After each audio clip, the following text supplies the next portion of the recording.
Oke, ini adalah insinerator Sankyo, insinerator dengan teknologi ramah lingkungan, smokeless, tanpa asap. Kemudian suhu yang bisa dicapai hingga 1000 lebih ketika beroperasi. Nah, kelebihannya adalah ini tidak menggunakan bahan bakar, tidak menggunakan listrik, tidak menggunakan gas, jadi sama sekali tidak menggunakan energi apapun, hanya menggunakan sampah dan bisa running 24 jam non-stop tanpa berhenti sepanjang tahun. Kemudian hal-hal apa yang perlu kita perhatikan ketika menggunakan insinerator ini. Nah, fungsi dari insinerator ini adalah untuk membakar sampah residu. Nah, apa itu sampah residu? Sampah yang tidak bisa didaur ulang, sampah yang bukan B3, limbah apa aja yang tidak boleh masuk di sini. Nah, di sini ada limbah medis, limbah infeksius, itu adalah kategori B3. Limbah berbahan keras seperti batu, semen, tanah, pasir, logam, kaca, karena itu tidak bisa dibakar. Nah, lalu limbah beracun, bohlam, itu kategori elektronik, itu tidak boleh. Kaleng semprotan seperti baygon, WD-40, pipa PVC itu juga tidak boleh karena itu B3. Habis itu tempat wadah beracun gitu, itu juga tidak boleh.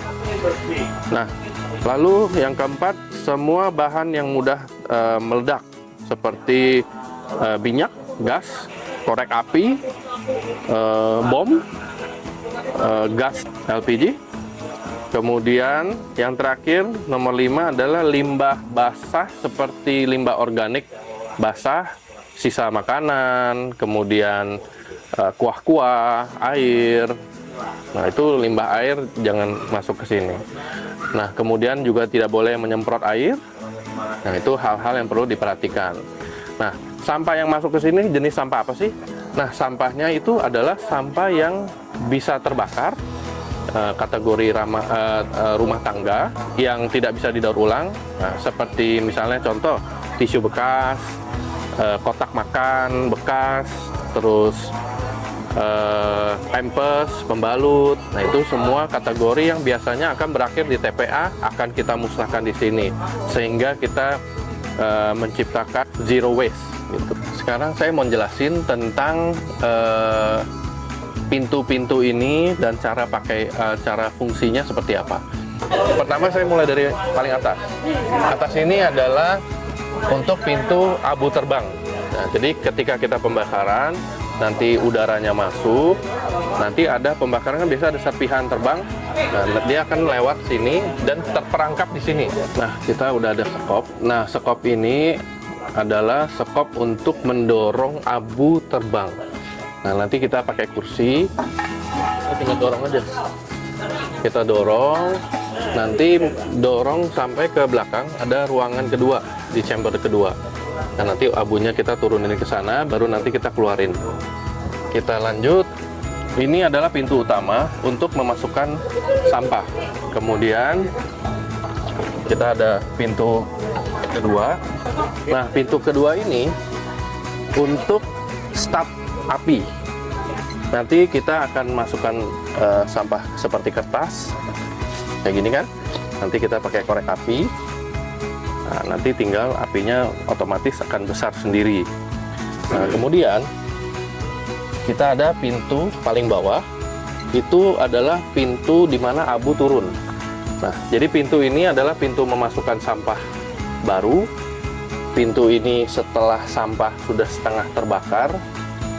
Yang ini adalah pintu untuk abu turun. Jadi stepnya begitu, masuk, terbakar, nanti dia turun. Nah, di sini ada knob, kelihatan kan? Ini adalah pintu untuk airflow masuk. Dari sini kita buka, nah nanti angin akan masuk ke dalam sini, gitu.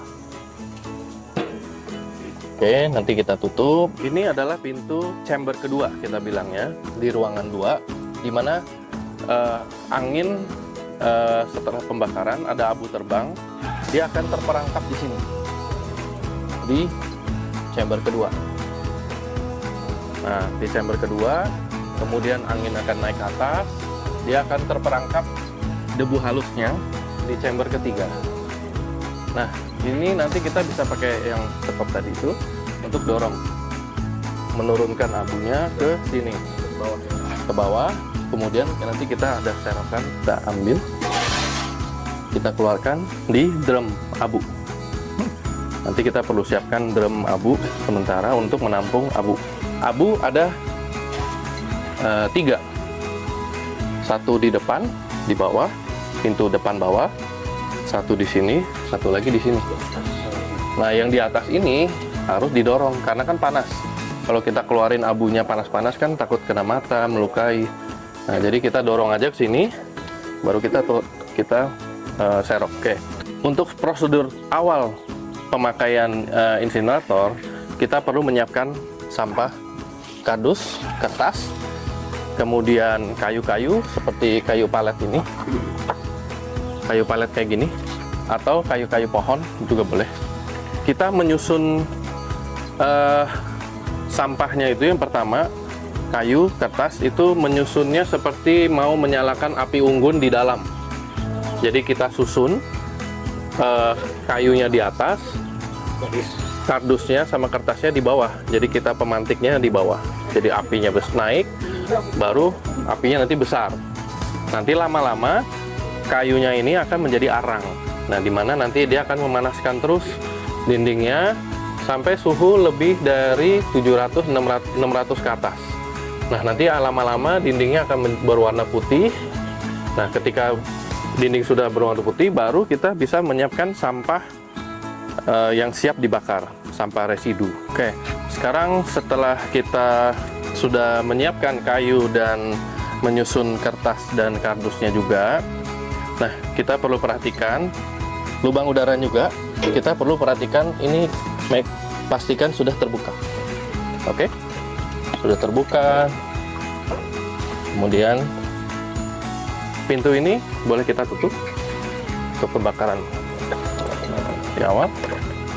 Kemudian kita dengan menggunakan korek, kita cukup membakar kertas dan memasukkan ke dalam.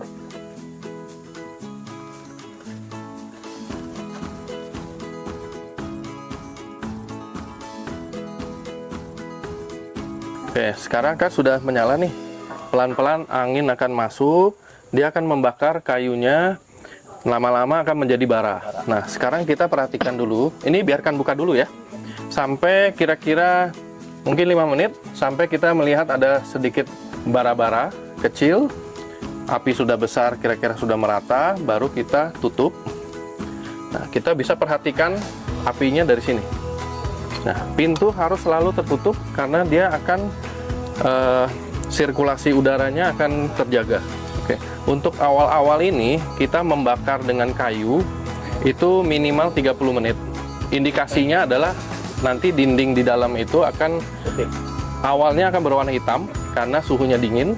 Nanti sampai dia berwarna putih itu sudah boleh masuk sampah yang mau dibakar, sampah residu. Nah, biasanya untuk awal ini sih biasanya 1 jam. Tapi besokannya karena masih panas, itu paling 15 menit, 20 menit sudah bisa pakai. Dindingnya sudah cepat putih.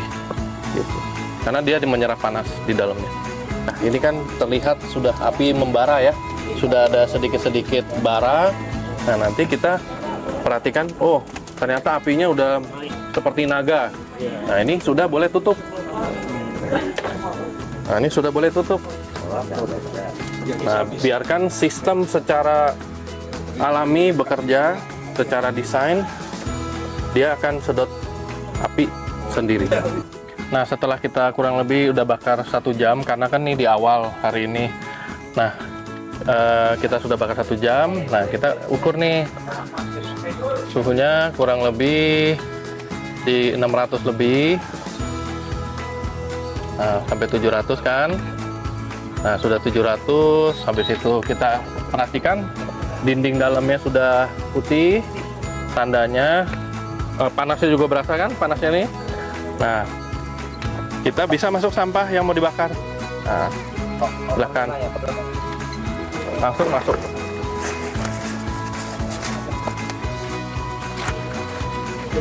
Ya, kita tutup dulu.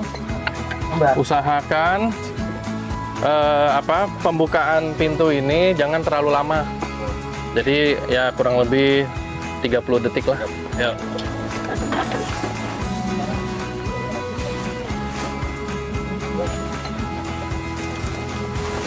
Oke, udah cukup.